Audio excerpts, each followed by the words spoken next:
It's my next pleasure to introduce you to a man I've known for a long time, going back to 2009, I think. And he has been recently elected to the state GOP chairmanship. And he's a man I believe in. He's a man I have high hopes for. And he's a man that I think is going to make South Carolina a better place for all of us to live. My friend, Drew McKissick.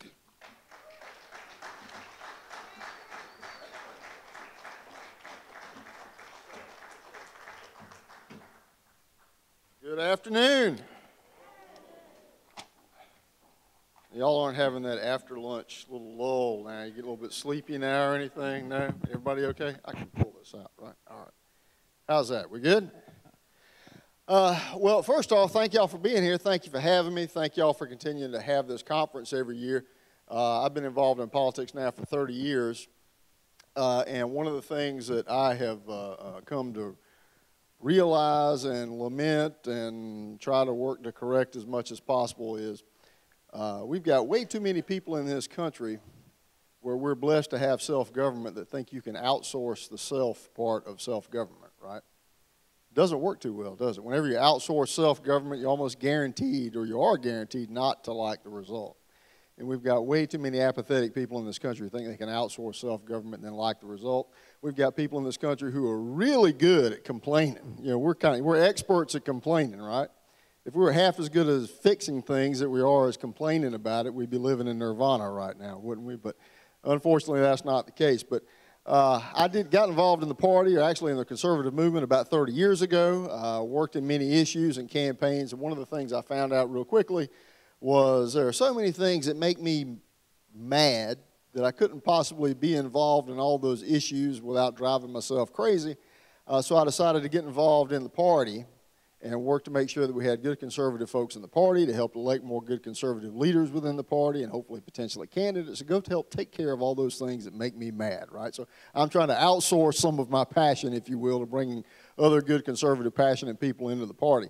And have done that, again, like I said, for 30 years as of last year. This past May, I was privileged to be elected state party chairman. And quite frankly, have just been enjoying it ever since. Every day, you know, it's a new challenge. You know, it's easy to stand at the back of the room or be the guy who's helping put campaigns together, and you know, those sort of roles that you know, I filled for so many years. And then when you end up on the other side of the podium, it's a little bit of a different challenge, but at the same time, it's one you look forward to if you know, again, you really care about what's going on and care about the movement. This job is what I like to call a mechanic's job. It is not a policy job per se. I mean, we have a wonderful platform. I think we've got the most conservative and best platform we've had for our party since I've gotten involved in the party over 30 years ago. We've got a great platform. But it's one thing to have a great platform. It's another thing, rather, to have people who help you carry that forward into policy. And that's what campaigns are about. That's what our primaries are about. That's what working and helping good candidates is all about.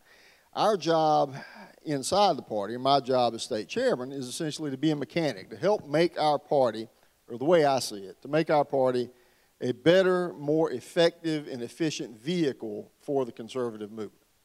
If the party does its job, it will be a better vehicle for conservatives who want to get involved and have an influence on politics.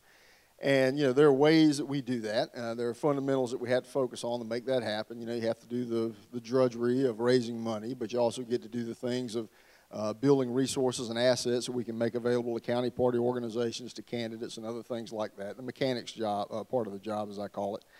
But the most important thing that we will ever do as a party, or any party can do, whether it's our party, Democratic Party, Constitutional, Libertarian, or anything in between, the most important thing that any party can do in order to be relevant is to find ways to make itself relevant to people at the grassroots and make itself relevant to elected officials.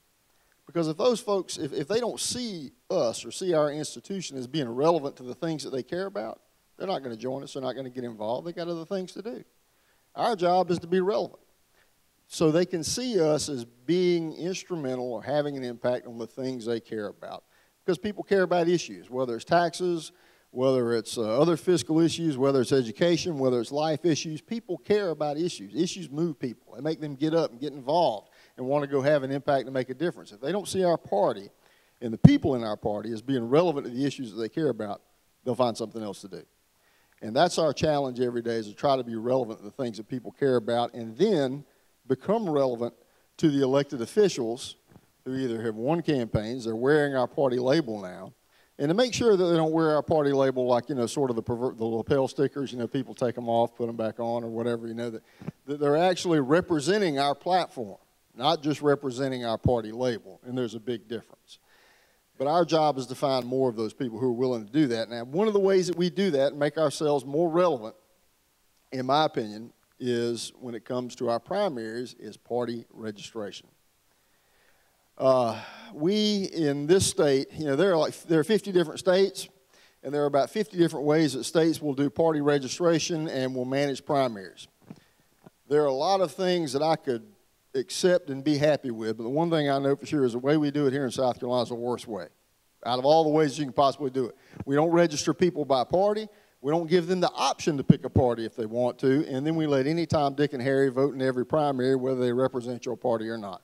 Now, when a political party goes to do the single most important thing that it can do, which is pick people to represent them on the ballot in the fall, and we let anybody walk in the door to do that most important thing, how representative are those folks always going to be of our platform? Not very. I think you'd have to agree. So how do we change that? Well, in this state, you know, we live in what y'all have probably heard this term before, a legislative state, right? So the legislature pretty much runs everything. So we have to work within that reality. And how are we going to change that? It means that we need legislation. And over the years, state convention and the state executive committee have passed a number of resolutions dealing with closed primaries or partisan registration and other issues in between. But that's about as far as it's gone. We passed a resolution, we sent a nice press release, and that's been about it. Well, for the first time now, starting probably the middle of this week, we are actually launching a grassroots lobbying program, campaign for partisan voter registration here in South Carolina. Now they're back in session. We'll be launching an online petition this week.